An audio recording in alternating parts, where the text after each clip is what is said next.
Full storage. Yan.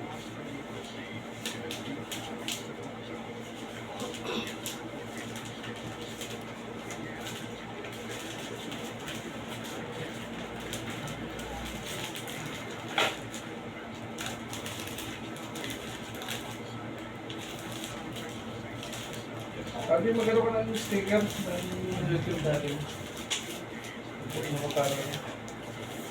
Parang nga ba nagkaroon ng bigay kami ng ano? Mga social media account. Oo. Ano, Wonder Yellow? Sabi ko sabi mo Wonder White.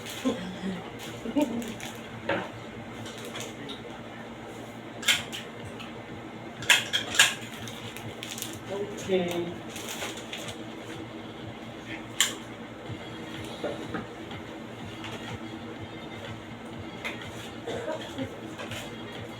Saan ko naman mo?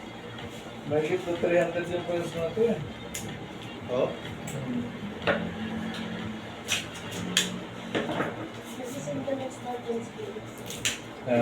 Sticker Sticker lang. Sticker lang yun. Okay ba yun? Nagla-live din siya gabi-gabi. Pag nasa banda.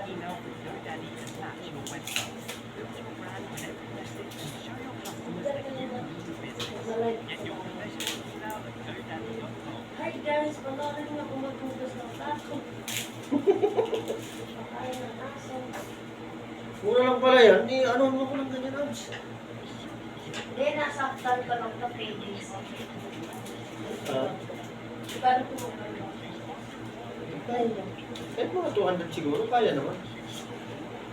Huwag lang sobra-sobra naman.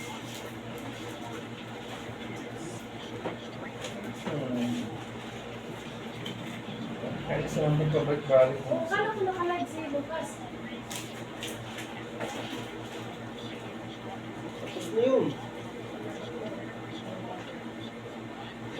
Sa akin, dire-diretso.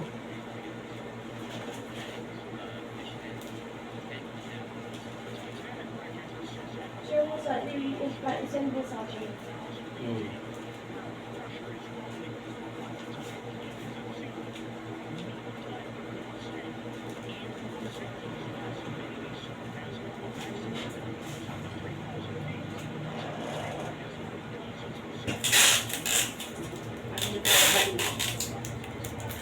Submersibles implode, they crush down themselves like a toothpaste tube. But with time ticking away, U.S. and Canadian Coast Guard ships and planes are coordinating a massive grid search, looking for any sign that the sub has come to the surface. So far, nothing. If the sub is intact underwater, it may have only a day and a half worth of air left. This is a very complex search, and the unified team is working around the clock to bring all available assets and expertise to bear as quickly as possible. The sub, called Titan, has never been certified. Among the safety concerns, the hatch can only be unbolted and opened from the outside, not the inside. And it runs using a video game controller. The Navy is now rushing salvage equipment to the site in case the sub needs to be lifted out of the ocean. If your submersibles can find this sub, is there any way to retrieve it and save the people on board? We have a group of our nation's best experts in unified command, and if we get to that point, those experts will be looking at what the next course of action is. But time is of the essence. Terry Burtz is a former astronaut and close friend of Hamish Harding, who heard from him just before the dive. The text I got was, "Hey, we're headed down to Titanic today!" Exclamation point. The hope all five are still alive. I would assume they're stuck on the bottom of the mud or somehow entangled in Titanic. It's a search and rescue mission. So first of all, they have to find them. Tom, what more can you tell us about this salvage equipment the Navy is rushing to Newfoundland, Canada?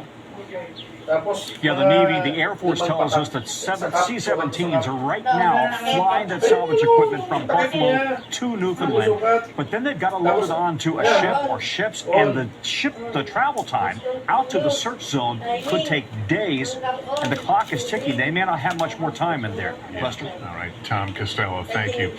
Federal prosecutors agreed today to a plea deal with Hunter Biden, who will plead guilty to 2 tax charges.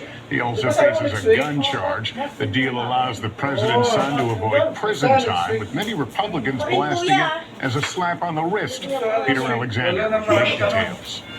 Tonight, after a 5-year investigation, the president's son, Hunter Biden, has reached a plea deal with federal prosecutors to plead guilty to 2 misdemeanor tax charges and likely avoid prison time. Prosecutors say Biden did not pay more than $100,000 in taxes on over $1.5 million in income in both 2017 and 2018. And 2 sources tell NBC News the prosecutor will recommend probation, while also agreeing not to prosecute Hunter Biden for illegally possessing a firearm, even though Biden knew he was barred from doing so because he was using drugs.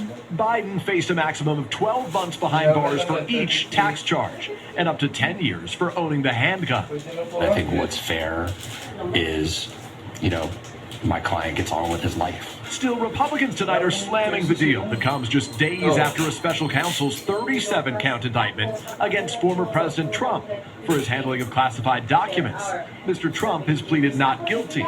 The former president tonight accusing the Biden Justice Department of giving Hunter Biden, quote, a mere traffic ticket. Our system is broken. Top Republicans argue it's evidence of a double standard. It continues to show the two-tier system in America. If you are the president's leading political opponent, the DOJ tries to literally put you in jail and give you prison time. If you are the president's son, you get a sweetheart deal.